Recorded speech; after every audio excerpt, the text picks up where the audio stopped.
تقلید کرنے یا نہ کرنے پر اللہ جنت اور جہنم کا فیصلہ کرے گا یا نہیں؟ کیا آپ کی نظر میں تقلید کرنے والا جہنمی ہے؟ اگر ہے تو کیا مقلد اولیاء کرام نعوذ باللہ جہنمی ہیں، جیسے خواجہ معین الدین چشتی، حضرت جنید وغیرہ وغیرہ؟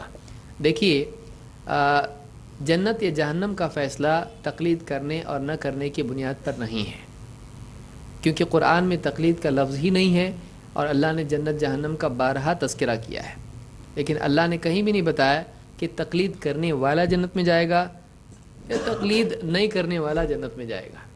جنت میں جانے کے لیے اللہ نے بتایا کہ جو اللہ اور اس کے رسول کی مانے گا وہ آدمی جنت میں جائے گا، جو آدمی اللہ اور اس کے رسول کی مانے گا وہ جنت میں جائے گا۔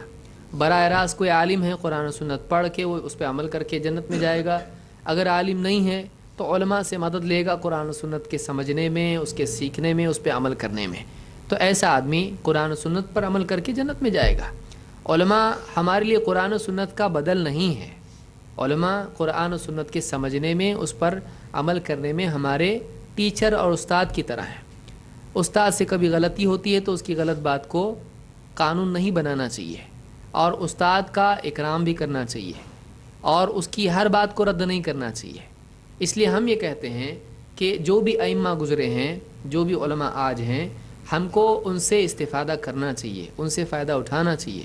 ایسے علماء جو قرآن و سنت کے ماہر ہیں، جو قرآن و سنت کی بنیاد پر دعوت دیتے ہیں، اس پر خود بھی عمل کرتے ہیں، ایسے علماء کی بات سیکھنا چاہیے، اس کو سمجھنا چاہیے، اور قرآن و سنت کا علم جمع کرنا چاہیے۔ تو یعنی تقلید کی بنیاد پر یہ معاملہ نہیں ہے، یہ تقلید نہیں ہے، یہ تقلید نہیں ہے، یہ کیا ہے؟ یہ دین کے سیکھنے کے لیے علماء سے مدد لینا ہے۔ اس کو علماء نے اتباع کہا ہے، کیونکہ اصلاً آدمی کیا کر رہا ہے؟ قرآن و سنت پر چل رہا ہے، لیکن استاد سے سیکھ رہا ہے۔ جیسے صحابہ سیکھتے تھے اللہ کے نبی صلی اللہ علیہ وسلم سے، تو یہ اتباع ہے، اور صحابہ سے سیکھتے تھے تابعین، تو وہ بھی اتباع ہے، کیونکہ مقصود اس میں کتاب و سنت کا سیکھنا ہوا کرتا تھا۔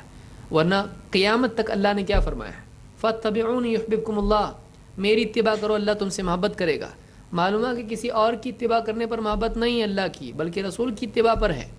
تو یہ دیکھنا پڑے گا اللہ کے رسول صلی اللہ علیہ وسلم نے کیا کیا، یہ نہیں کہ امام نے فلاں امام نے اس نے کیا کیا۔ تو رسول کی اتباع کرنے پر اللہ کی محبت ملنے والی، اس لیے آدمی کو معلوم کرنا چاہیے امام سے بھی، عالم سے بھی، کہ ہمارے رسول کا عمل کیا ہے۔ اور ہم یہ نہیں کہتے ہیں نعوذ باللہ کہ جو بھی ائمہ کرام گزرے ہیں، جو بھی علماء گزرے ہیں، جو بھی اولیاء اللہ گزرے ہیں، ان کو جہنمی کہنا ہم جیسے کم قیمت لوگوں کی بات نہیں ہے۔ ایسی بات کہہ کے ہم اپنی آخرت خراب نہیں کر سکتے ہیں۔